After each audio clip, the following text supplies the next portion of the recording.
Welcome friends. आज आपण करत आहोत कढीपत्त्याची चटणी. खूप छान रेसिपी आहे आणि ही रेसिपी कोकणातली आहे. कोकणातले लोक हे खूप करतात. तर बघा, मी कढीपत्ता घेतलेला आहे ताजा, एकदम स्वच्छ धुवून घेतलेला आहे त्याला. त्याच्यानंतर घेतलेले तीळ, शेंगादाणे, लसूण, खोबऱ्याचा किस आणि लाल मिरच्या. तर चला सुरू करूया आजची रेसिपी.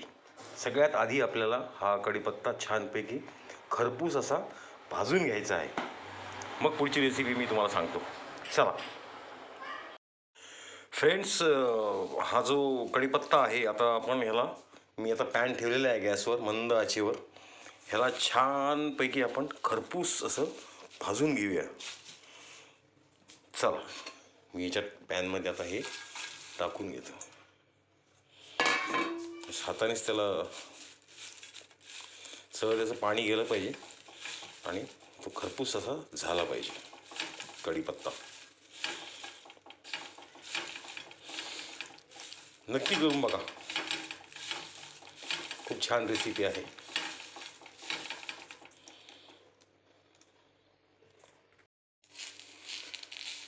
बघताय फ्रेंड्स, आपला कढीपत्ता छान मी त्याला भाजून घेतोय. असा कुरकुरीत झाला पाहिजे तो.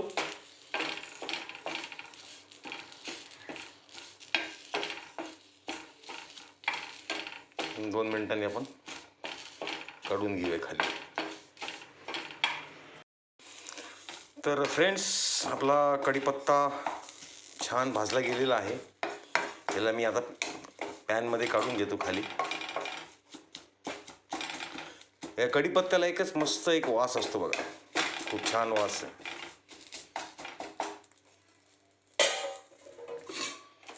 आता ह्याला मी या पॅनमध्ये काढून घेतलेला आहे.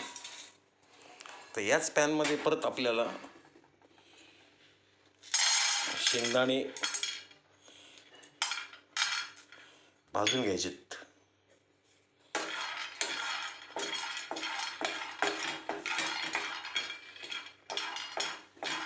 शेंगदाणे, त्याच्यानंतर खोबरं,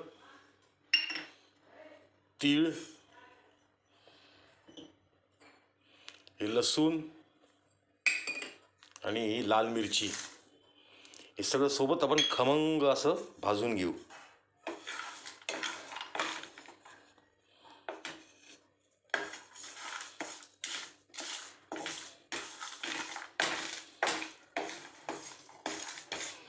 मला नुकतीच कळाली ही रेसिपी, म्हणून म्हणलं एकदा करून बघूया. मी याच्या आधी केलेली नव्हती आणि थोडीशी चांगली वाटली, हटके. म्हटलं आपण नक्की करून बघायची आहे.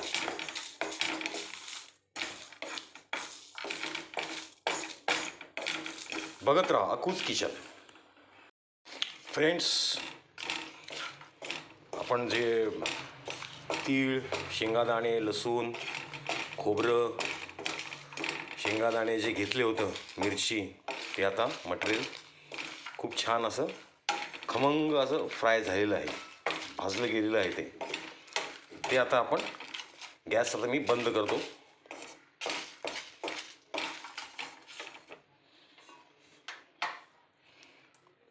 आता ह्याला आपल्याला मिक्सरच्या भांड्यामध्ये सगळं हे काढून घ्यायचं आहे. बघत राहा अकूज किचन. नंतर त्यात चवीपुरतं मीठ आणि थोडी किंचितची साखर आपण ॲड करणार आहोत. मिक्सरचं भांडं घेतलंय, आता मी कढीपत्ता त्यात टाकून घेतो.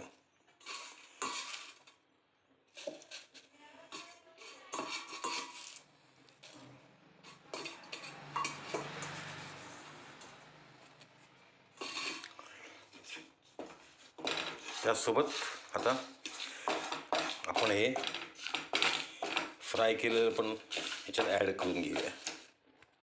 आपला मसाला मी आता ह्याच्यात ॲड केलेला आहे. थोडं चवीपुरतं मीठ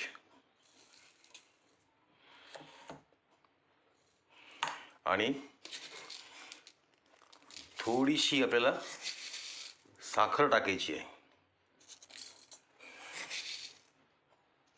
साखरेनं खूप अप्रतिम लागतं म्हणतात. मी तर केलेलं तर नाही आहे, मी फक्त पाहिलेली ही रेसिपी, म्हणून मी इथं आज आपल्यासाठी करत आहे. आता ह्याला बारीक करून घेतो मी.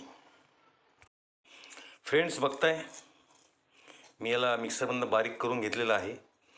आता ह्याला पोळीसोबत किंवा भाकरीसोबत तेल टाकून मस्त लागेल. चला ट्राय करूया, एकदा नक्की करून बघा, नाही तर सरळ माझ्या घरी या, आपण मिळून या रेसिपीचा आनंद घेऊया. नक्की या, मी आपली वाट बघतोय. खूप खूप धन्यवाद आणि मनपूर्वक आभार. बघत रहा Akuj kitchen. Please like and subscribe my channel Akuj kitchen. Thank you.